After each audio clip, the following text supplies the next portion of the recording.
Hey everybody, I promised you that I would make a video showing me making the hard cider, and then I got home and I forgot all about it, but we haven't gotten too far into the process. At this point, I've sanitized the bottle. I used 2 capfuls of bleach and some distilled water. I rinsed it out real good afterwards with the distilled water and let it drip. Now I'm putting the cider in, which is what I forgot. When I remembered, I had about this much of the first gallon in. So, can you see this real good? Okay. So now what I'm doing is I'm dumping the cider in, but you'll notice I'm holding it at an angle. I'm pouring it slowly, and that's because I don't want to get any more oxygen mixed in with it than I have to. Because oxygen will cause it to breed bacteria. And so basically what you want to do is get as much of the air out of here as you can. Of course, you'll never get it all out. But as the fermentation process happens,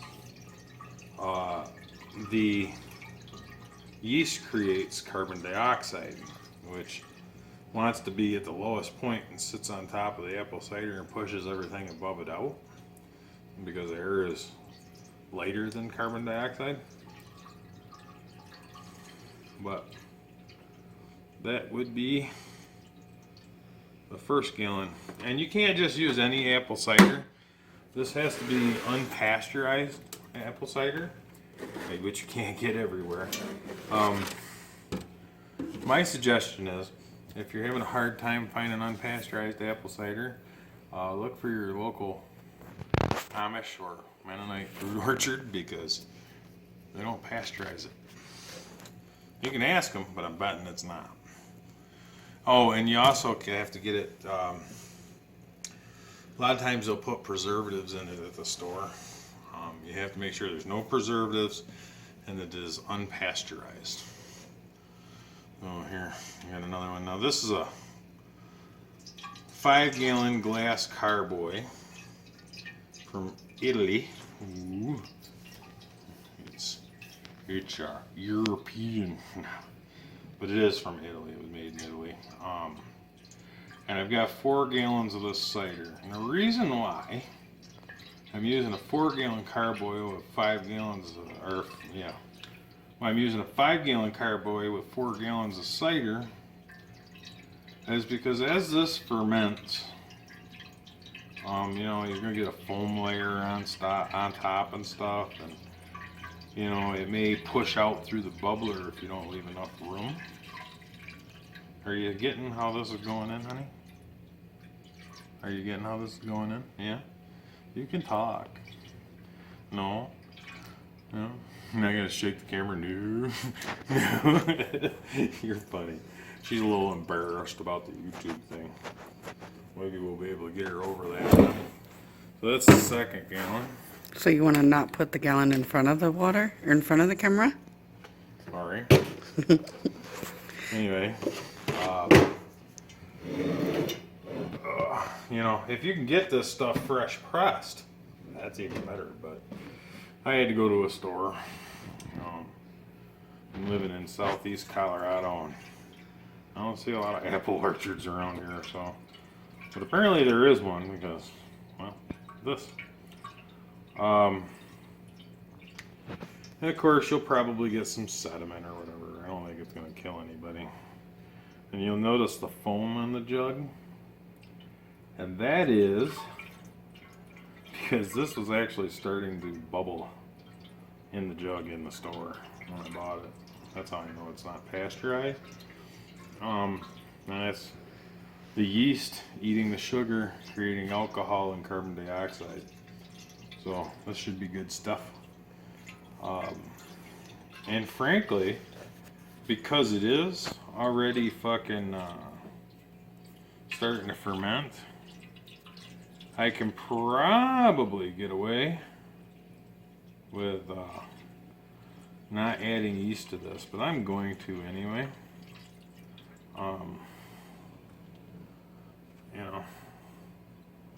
There's a nice wine yeast I picked up.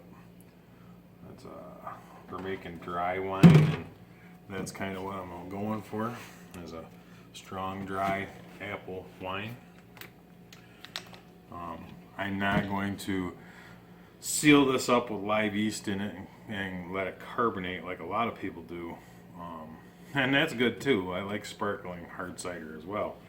But this is going to be like an apple wine. That's the plan anyway.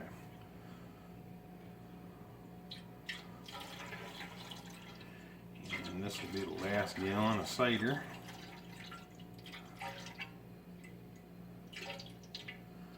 And I'm trying not to slosh this very much, which is why it's taken so long to pour 4 gallons into here, but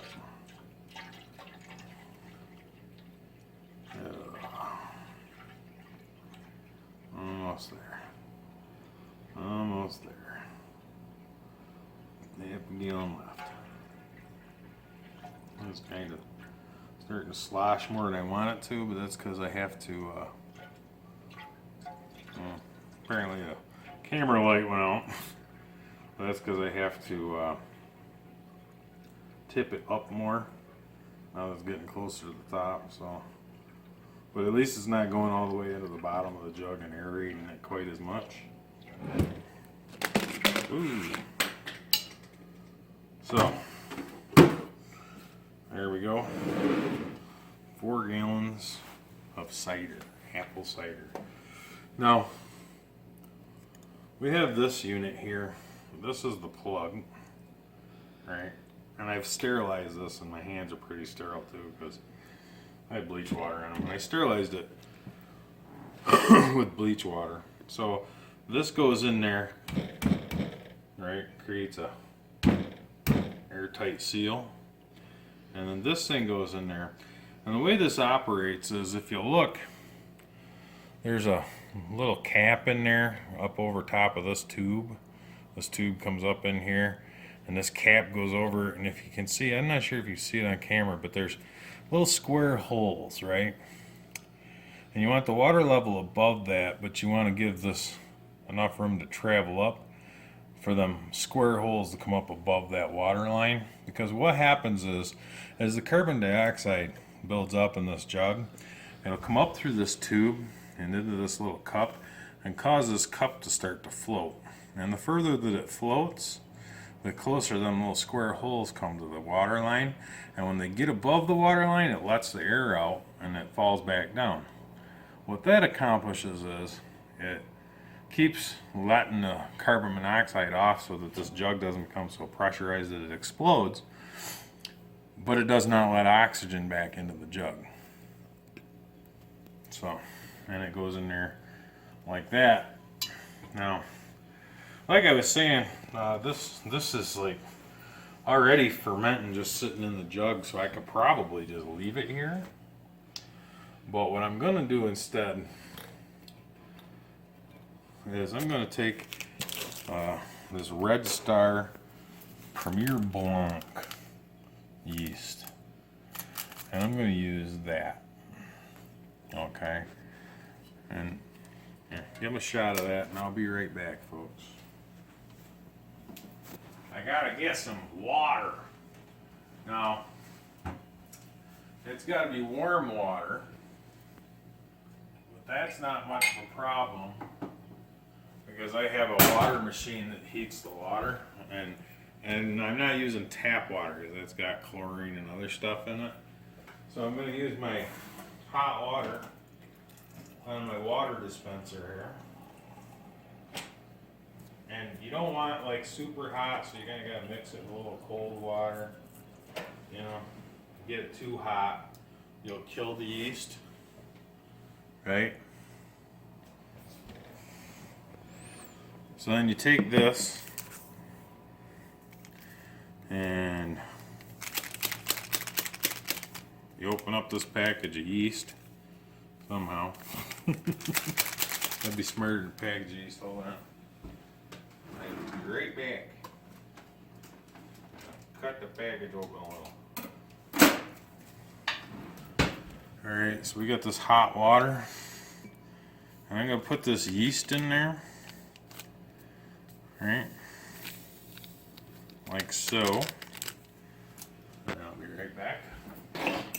I'm going to take about a tablespoon of sugar and put in there. Right, because that's going to help the yeast to activate the warm water and the sugar. Because it's just like when you put yeast in your bread, right? It activates with the sugar and causes the bread to rise. And the way that it does that is that it creates little carbon or dioxide bubbles inside the bread, and then that gets trapped by the gluten in the dough that comes from the flour and creates little air bubbles in the bread, and that's why bread rises. So I'm going to mix this up real good. Alright, only hunks of it. Just make a solution, really, see? And then I'm going to take this plug back out. I'm going to try not to touch the bottom of it. I'm going to hand it to my assistant. My beautiful assistant, Jamie. And then I'm going to pour this into the jug. Like so. Oh, we got some salad. Hold on, I'll be right back, folks. Put a little more water in here to rinse the last of the yeast out of the cup. And remember, I'm not using tap water, right? I'm using bottled water. So that's in there. Now, I can leave this like this. But I'm actually looking for a slightly higher alcohol content if I can handle it here. So what I'm going to do, I'm going to get down here in my cupboard, pull out my table sugar. You know, a lot of people are screaming, no, because it's not the purest way to do it. And I'm just going to dump a couple of cups of sugar into this jug, like so. Because that'll give the yeast more stuff to eat. Therefore, they can live longer and create more alcohol. Right? Then I'm going to take this plug and pull this bubbler out and hand it to Jamie again. I'll put the plug in. Right? I'm going to try to just give it a little swirl. And the reason I'm doing this is to wash the yeast around the top, which kind of sucks because I'm getting air in it, but I'm trying to get as little as possible, and also to kind of stir up that sugar in it a little bit, like so. There we go. That should be plenty. And I'm gonna untip it up a little, rinse the rest of that yeast down into my cider. And now I'm going to take my bubbler and make sure we get a good airtight seal, and watch. It's already fermenting, look at that. And that's what you're looking for. When this stops, it's done. That means fermentation is happening, right? Because that's the carbon monoxide filling up the jug and bubbling out the bubbler. Now, if you want this to be sparkling, like carbonated, like soda or beer, what you need to do is leave it in here, right, and let it ferment, right? And then when this is almost done, when it really slows way down, you put it in a bottle, and then you seal it with like a cork or a cap, whichever. They have both. And the alcohol content will be high enough that it will eventually kill off the yeast and hopefully not blow up your bottle. I don't want to screw around with all that because it seems like a pain right in the butt. So rather than trying to deal with pressurized liquids in my house and glass bottles, I'm going to kill the yeast when this is done fermenting. And the way I'm going to do that is I'm going to use sorbistat K, which is potassium sorbate. right? And it says it ensures against renewed fermentation in wine when residual sugar is added post-fermentation, right? Use 1/2 to 3/4 of a gram per gallon, right?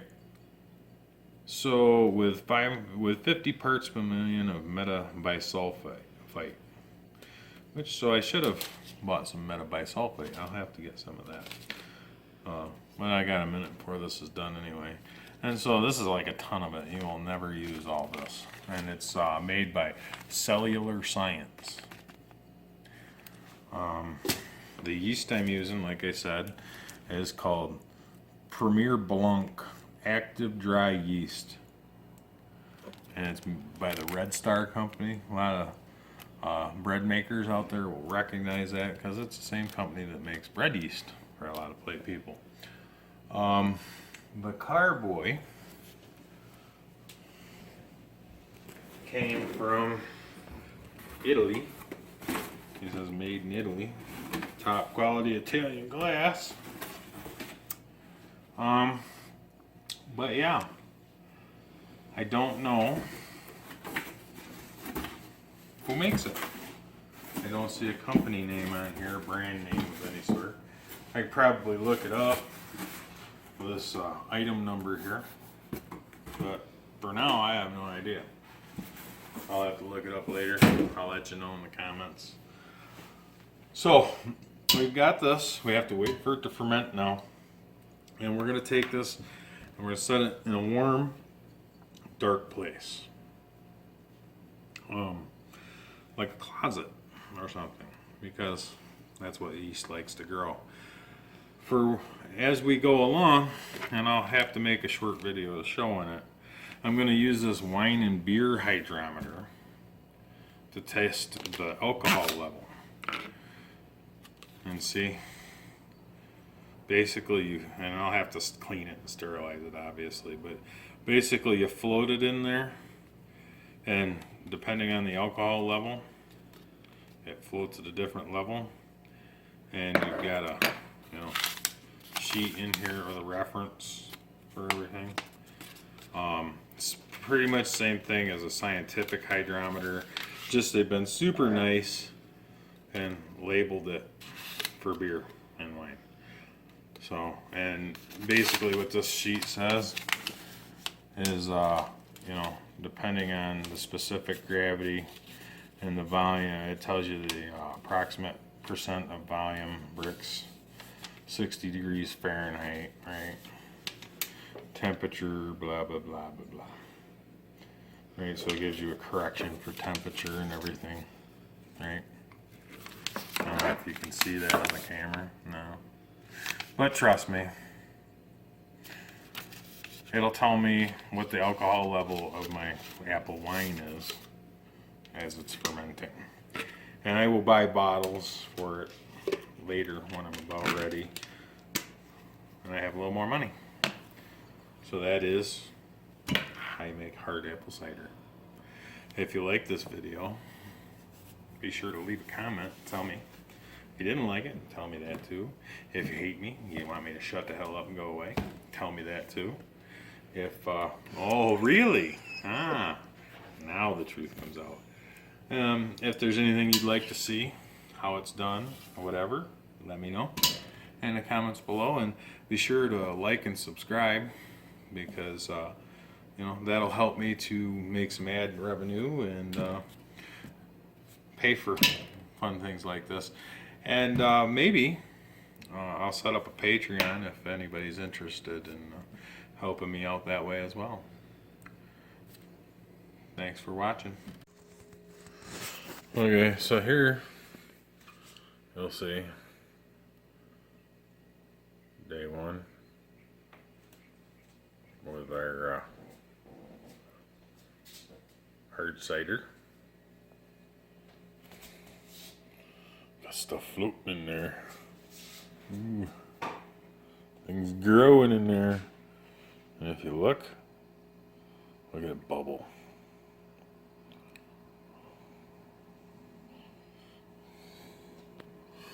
What that stuff is it's yeast. Okay. nice yeast colony on the bottom of the jug.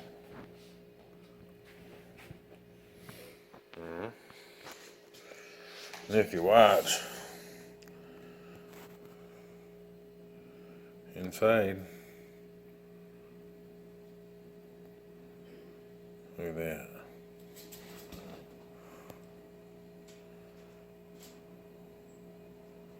Look at it move. There. I wonder if I can zoom it in real close and make it look good. Look at that.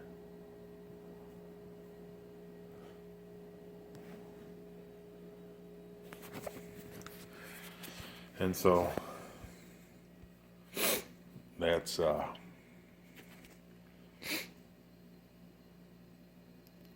my hard cider.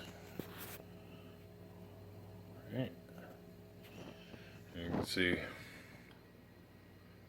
we're getting a vigorous bubble.